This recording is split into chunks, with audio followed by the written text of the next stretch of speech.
Carta a los Gálatas, capítulo 1. Estimadas iglesias de la provincia de Galacia, los saludo yo, el apóstol Pablo, y también los saludan los hermanos que están conmigo.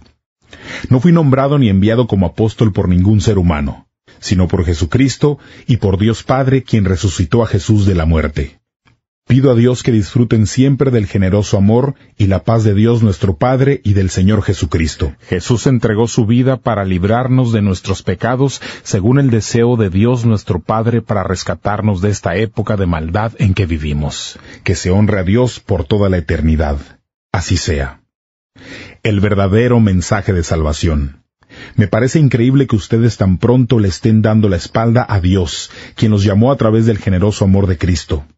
Están desertando de Dios para aceptar unas buenas noticias diferentes a las que les anunciamos. En realidad, no hay otras buenas noticias, sino que hay algunas que los están confundiendo. Ellos quieren cambiar las buenas noticias acerca de Cristo. Pero ojo, si nosotros o un ángel del cielo les anuncia otras buenas noticias diferentes a las que les anunciamos, que Dios los condene. Lo dije antes y ahora lo repito. Si alguien les anuncia otras buenas noticias diferentes a las que ustedes han aceptado, que Dios lo condene. Por lo que acabo de decir, ¿piensan que estoy buscando la aprobación de la gente o la de Dios? ¿O que trato de quedar bien con la gente? Pues, si quisiera agradar a la gente, no sería un siervo de Cristo. La autoridad de Pablo viene de Dios. Hermanos, quiero que entiendan que las buenas noticias que yo les anuncié no son un mensaje humano. No recibí este mensaje de los seres humanos ni tampoco ellos me lo enseñaron. Lo recibí cuando Jesucristo se me apareció. Ustedes han oído de la clase de vida judía que yo tenía antes, que perseguía a la iglesia de Dios y trataba de destruirla. Me destacaba entre los de mi edad por mi patriotismo judío. Me esforzaba más que los demás en defender las tradiciones que nos enseñaron nuestros antepasados. Pero a Dios le agradó elegirme antes de mi nacimiento y en su generoso amor me llamó a su servicio. Por eso Dios decidió usar mi vida para dar a conocer las buenas noticias de su Hijo entre las naciones que no son judías. En ese momento no consulté a ningún ser humano. Tampoco fui a Jerusalén a ver a los que ya eran apóstoles. Al contrario, me fui inmediatamente a la región de Arabia y luego volví a Damasco. 3 años después, fui a Jerusalén a conocer a Pedro y me quedé allí con él durante 15 días. Pero en ese tiempo no conocí a ningún otro apóstol. Solo vi a Santiago, el hermano del Señor. Dios sabe que todo lo que les digo es verdad. Luego fui a las regiones de Siria y Cilicia. Ninguna de las iglesias de la región de Judea que están en Cristo me conocía personalmente. Solo habían escuchado esto de mí. El que antes nos perseguía, ahora anuncia la fe que una vez quiso destruir. Ellos daban gloria a Dios por mi causa. Capítulo 2. Los otros apóstoles aceptan a Pablo. 14 años después regresé a Jerusalén. Pero esta vez fui con Bernabé y también llevé a Tito. Fui a Jerusalén porque Dios me mostró que debía volver. Allí tuve una reunión en privado con los líderes de la iglesia. Les expliqué el mensaje de salvación que anunció a los que no son judíos. Quería asegurarme de que el trabajo que ya había hecho y que estaba haciendo no era trabajo perdido. Pero Tito estaba conmigo, y aunque él es griego, no fue obligado a circuncidarse. Era necesario hablar de estos problemas porque se habían infiltrado algunos falsos hermanos para espiar la libertad que tenemos en Jesucristo y hacernos esclavos de la ley. Pero no nos pusimos bajo la autoridad de nadie en ningún momento, pues queríamos que la verdad que caracteriza las buenas noticias permaneciera a favor de ustedes. Los líderes que parecían más importantes no me pidieron cambiar en nada el mensaje que yo enseño, aunque a mí me da igual si ellos son importantes o no. Porque ante Dios todos los seres humanos son iguales. En cambio, sí se dieron cuenta de que Dios me había dado una misión especial. Así como la misión de Pedro es anunciar la buena noticia de salvación entre los judíos, la mía es anunciar la buena noticia entre los que no son judíos. Dios le dio a Pedro el poder de hacer su trabajo de apóstol con los judíos. También Dios me dio a mí el poder de hacer mi trabajo de apóstol con los que no son judíos. Santiago, Pedro y Juan, que parecían ser líderes allí, reconocieron que Dios me había dado ese privilegio. Así que como señal de compañerismo, nos estrecharon la mano a mí y a Bernabé. Santiago, Pedro y Juan dijeron: Pablo y Bernabé, ustedes trabajen con los que no son judíos y nosotros trabajaremos con los judíos. Ellos nos hicieron solo una petición, que siempre ayudáramos a los pobres, que es precisamente lo que yo he estado haciendo con dedicación. Cuando Pedro fue a Antioquía, lo enfrenté cara a cara porque sus propias acciones lo condenaban. Esto fue lo que pasó. Recién llegado a Antioquía, Pedro comía y tenía compañerismo con los que no eran judíos. Pero después, cuando algunos creyentes judíos vinieron de parte de Santiago, Pedro se separó de los que no eran judíos porque tenía miedo de esos judíos que afirman que los que no son judíos también tienen que ser circuncidados. Los otros creyentes judíos también se portaron como Pedro, fueron hipócritas, y hasta Bernabé se dejó influenciar. Cuando vi que ellos no se comportaban según la verdad de las buenas noticias, le dije a Pedro delante de todos: «Tú eres judío, pero no vives como judío, pues te comportas como los que no son judíos. Entonces, ¿cómo te atreves a obligar a los que no son judíos a que sigan las costumbres de los judíos? Nosotros somos judíos de nacimiento y no nacimos pecadores, que es como lo que decimos a los que no son judíos. Sin embargo, sabemos que nadie consigue estar bien con Dios por actos de obediencia a una ley. Dios aprueba solo a los que tienen fe en Jesucristo. Por eso hemos puesto nuestra fe en Jesucristo, para estar bien con Dios. Somos aprobados por Dios por nuestra fe en Cristo, no por actos de obediencia a una ley, porque nadie consigue estar bien con Dios por actos de obediencia. Nosotros, los creyentes que somos judíos, acudimos a Cristo para estar bien con Dios. Eso demuestra que también nosotros somos pecadores. Entonces, ¿es Cristo el que nos hace pecadores? Nada de eso. Lo que sí estaría muy mal es que yo enseñara otra vez lo que ya he abandonado. Ya no vivo para la ley, pues he muerto para ella. La ley misma me mató, pero al morir para la ley, puedo ahora vivir para Dios. Es como si yo mismo hubiera sido clavado en la cruz con Cristo. Ahora ya no vivo yo, sino que Cristo vive en mí. Y mientras vivo en este cuerpo, vivo por fe en el Hijo de Dios, quien me amó y entregó su vida para salvarme. Así que yo no voy a rechazar el generoso amor de Dios, pues si por la ley fuera posible que estuviéramos bien con Dios, entonces la muerte de Cristo no serviría de nada. Capítulo 3. Las bendiciones de Dios vienen por la fe. ¡Qué tontos son ustedes, Gálatas! ¿Quién los embrujó? Yo les pinté claramente con palabras la muerte de Jesucristo en la cruz. Solo quiero que me contesten una cosa. ¿Recibieron ustedes el Espíritu por cumplir la ley? Ustedes recibieron el Espíritu porque escucharon las buenas noticias y creyeron en ellas. Comenzaron su nueva vida con el Espíritu. ¿Y ahora intentan perfeccionarla por medio de un pedazo de piel? ¡Qué tontería! Han pasado por muchas experiencias. ¿Será que las van a desperdiciar? Quiero creer que no. ¿Acaso Dios les da el Espíritu por cumplir la ley? ¿Acaso Dios hace milagros entre ustedes porque cumplen la ley? Dios les da Espíritu y hace milagros porque escucharon la buena noticia de salvación y creyeron en ella. Así, Abraham creyó a Dios, quien tomó en cuenta la fe de Abraham y lo aprobó. Entonces, tienen que saber que los verdaderos hijos de Abraham son los que tienen fe. La Escritura preveía lo que pasaría en el futuro debido a la fe de los que no son judíos.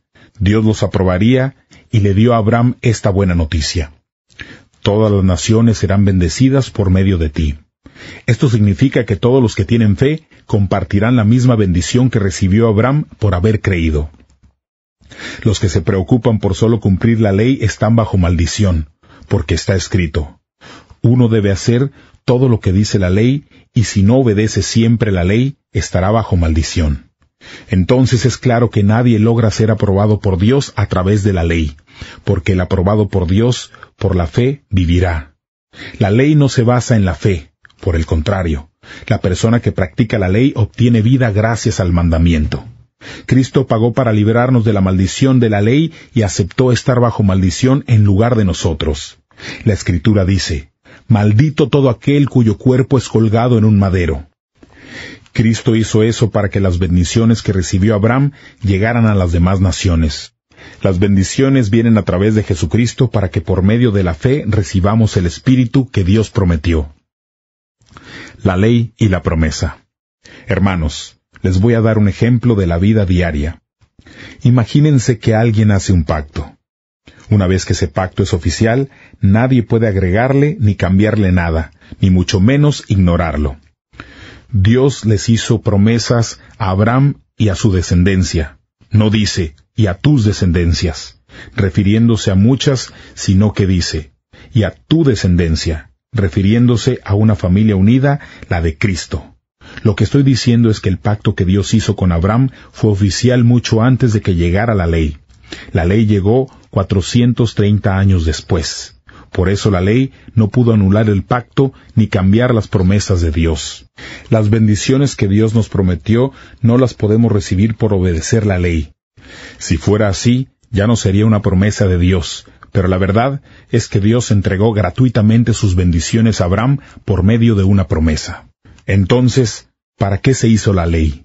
La ley fue dada después para mostrar las maldades que hace la gente contra la voluntad de Dios. La ley era válida hasta el momento en que llegara aquella descendencia que iba a recibir la promesa.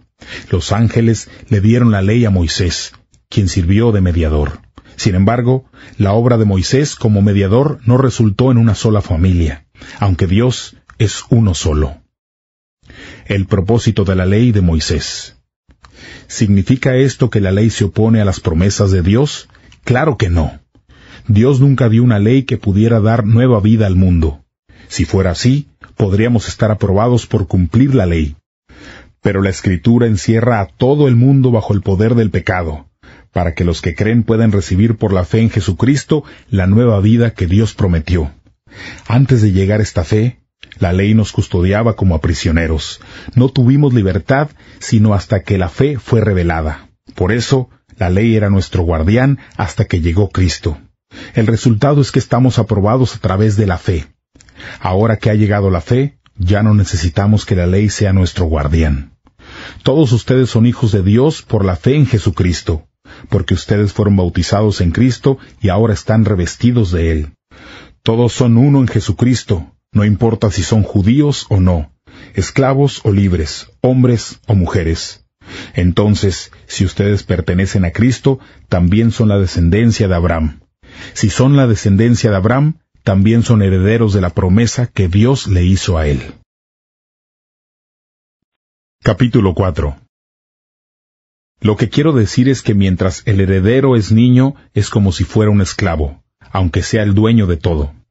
Porque mientras todavía ese niño está bajo el cuidado de sus guardianes y siervos hasta que sea mayor de edad, cuando es hombre libre.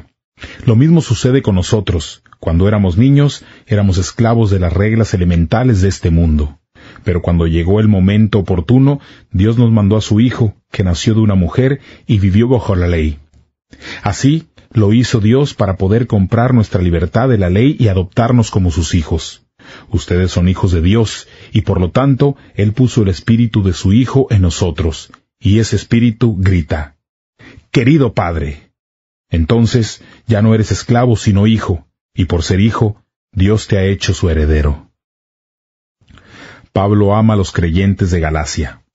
En el pasado, cuando ustedes no conocían a Dios, eran esclavos de dioses falsos. Pero ahora, conocen al verdadero Dios. Mejor dicho, ahora Dios los conoce. Entonces, ¿por qué vuelven a esas reglas elementales, inútiles y débiles que tenían antes? ¿Quieren ser esclavos de ellas otra vez? Ustedes están celebrando ciertos días, meses, estaciones y años. Me temo que todo el trabajo que he hecho por ustedes no haya servido para nada. Hermanos, les ruego que se adapten a mí, así como yo me he adaptado a ustedes. No me han hecho ningún mal. Los visité por primera vez debido a que estaba enfermo. En ese tiempo les anuncié la buena noticia de salvación. Mi condición física era una molestia para ustedes, pero no me despreciaron ni me rechazaron.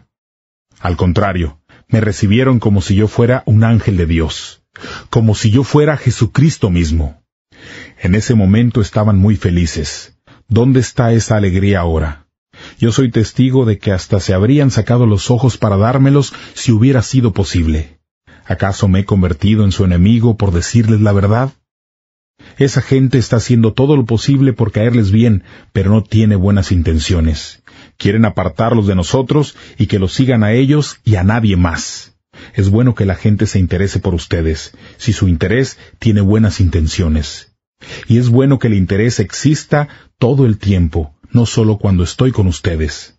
Hijos queridos, otra vez sufro por ustedes como una madre que da a luz hasta que en realidad sean como Cristo. Cómo quisiera estar ahora entre ustedes y hablarles de otra forma. Pero como está la situación ahora, yo no sé qué más decirles. El ejemplo de Sara y Agar. Algunos de ustedes quieren estar bajo la ley. Díganme, ¿ustedes saben lo que dice la ley? La Escritura dice que Abraham tuvo 2 hijos. Uno nació de una esclava y otro de una mujer libre. El hijo de la mujer esclava nació por decisión humana, pero el hijo de la mujer libre nació por promesa de Dios. Todo esto es simbólico. Las mujeres representan 2 pactos entre Dios y su pueblo. Un pacto representado por Agar tuvo lugar en el monte Sinaí, y da a luz un pueblo para esclavitud. Agar representa el monte Sinaí en Arabia, y corresponde a la Jerusalén de hoy que está en esclavitud junto con el pueblo que ha dado luz. En cambio, la Jerusalén del cielo es como la mujer libre, y ella es nuestra madre. Así dice la Escritura. Alégrate tú, mujer que no puedes tener hijos, tú que nunca has dado a luz. Grita de alegría, porque no has sentido los dolores de parto. La mujer abandonada tendrá más hijos que la mujer que tiene esposo. Isaac nació como resultado de esa promesa. Hermanos, ustedes también son hijos de la promesa. Pero uno de los hijos de Abraham, quien nació por decisión humana, trataba mal al otro hijo, quien nació por el poder del Espíritu. Eso mismo sucede ahora. ¿Pero qué dice la Escritura? Echa fuera a la mujer esclava con su hijo. El hijo de la mujer libre recibirá todo lo que tiene su padre. En cambio, el hijo de la mujer esclava no recibirá nada. Por eso, hermanos, nosotros no somos hijos de la mujer esclava, sino de la mujer libre. Capítulo 5. Mantengan su libertad. Ahora somos libres porque Cristo nos liberó. Manténganse firmes en la libertad y no vuelvan a la esclavitud. Yo mismo, Pablo, les pido que escuchen lo que les digo. Si se someten a la ley de la circuncisión, entonces Cristo no podrá ayudarlos. Una vez más les testifico a todos. Los que se circuncidan están obligados a cumplir todo lo que dice la ley. Si ustedes quieren estar bien con Dios por la ley, entonces se habrán apartado de Cristo, se habrán alejado del generoso amor de Dios. Por el Espíritu recibimos la esperanza de que Dios nos va a aprobar por la fe. En Jesucristo no importa si uno tiene la circuncisión o no, lo que importa es la fe que trabaja por medio del amor. Ustedes corrían muy bien. ¿Quién los convenció de no seguir corriendo por el camino verdadero? Eso no viene de Dios quien los eligió. Ojo, solo una poca de levadura fermenta toda la masa. Tengo confianza en el Señor de que no van a pensar de otra manera. Hay alguien que los está confundiendo con esas cosas, pero Dios los castigará, no importa quién sea. Hermanos, si yo enseñara que los hombres deben ser circuncidados, ¿por qué sufro persecución? Si yo todavía enseñara que los hombres deben circuncidarse, entonces lo que enseño acerca de la cruz no me causaría ningún problema. Me gustaría que los que están confundiendo llegaran de una vez hasta el extremo de castrarse. Hermanos, Dios los ha llamado para ser libres, pero no permitan que la libertad sea una excusa para complacer sus deseos perversos. Mejor ayúdense los unos a los otros siempre con amor, pues toda la ley se puede resumir en una sola frase: ama a tus semejantes como a ti mismo. Pero si ustedes siguen atacándose y haciéndose daño unos a otros, van a terminar por destruirse todos. El espíritu contra la carne. Por eso les doy este consejo. Dejen que el espíritu guíe su vida y no complazcan los deseos perversos de su naturaleza carnal.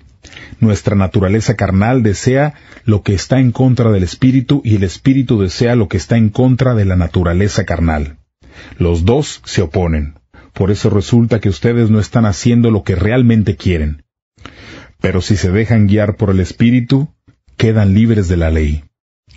Está muy claro que las cosas que hace nuestra naturaleza carnal son inmoralidad sexual, impureza, descontrol, idolatría, participar en brujerías, odio, discordia, celos, iras, rivalidades, peleas, divisiones, envidias, borracheras, parrandas y otras cosas parecidas.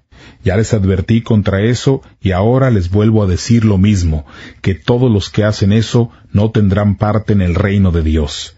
En cambio, el Espíritu produce amor, alegría, paz, paciencia, amabilidad, bondad, fidelidad, humildad y dominio propio. No existe ninguna ley en contra de esas cosas. Todos los que pertenecen a Cristo han crucificado su naturaleza carnal con sus pasiones y sentimientos egoístas. Ya que el Espíritu nos da vida, debemos dejar lo que nos guíe. No seamos orgullosos ni envidiosos ni causemos peleas entre nosotros mismos. Capítulo 6. Ayudémonos unos a otros. Hermanos, es posible que alguno de ustedes caiga en la trampa del pecado.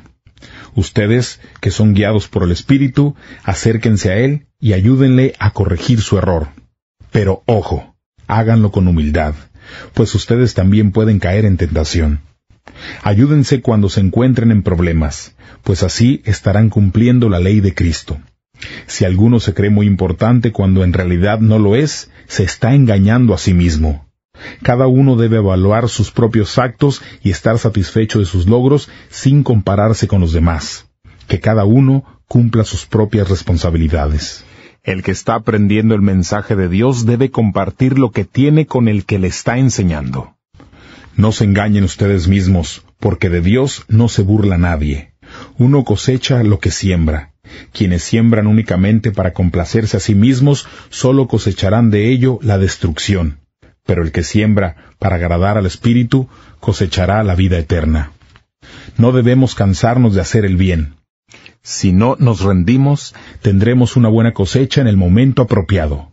Siempre que podamos, hagamos el bien a todos, especialmente a los que pertenecen a la familia de la fe. Pablo termina su carta. Les escribo de mi puño y letra. Miren con qué letras tan grandes les estoy escribiendo. Hay quienes los están obligando a circuncidarse para que ellos sean aceptados por los demás. Tienen miedo de ser perseguidos si siguen solamente la cruz de Cristo. Esos hombres que tienen la circuncisión no deben obedecer completamente la ley. Sin embargo, quieren que ustedes sean circuncidados. Así ellos podrán presumir de haberlos obligado a ustedes a llevar esa marca en el cuerpo. Espero que yo nunca presuma de esas cosas. Solo quiero presumir de la cruz de nuestro Señor Jesucristo. A través de Cristo, el mundo ha sido crucificado para mí y yo para el mundo. En realidad, tener la circuncisión o no tenerla no significa nada.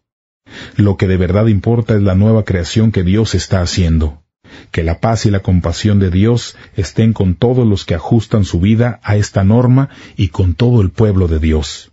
Por lo demás, les pido que no me causen más sufrimientos, porque tengo cicatrices en mi cuerpo que muestran que pertenezco a Jesús. Hermanos, que nuestro Señor Jesucristo los bendiga en abundancia. Así sea.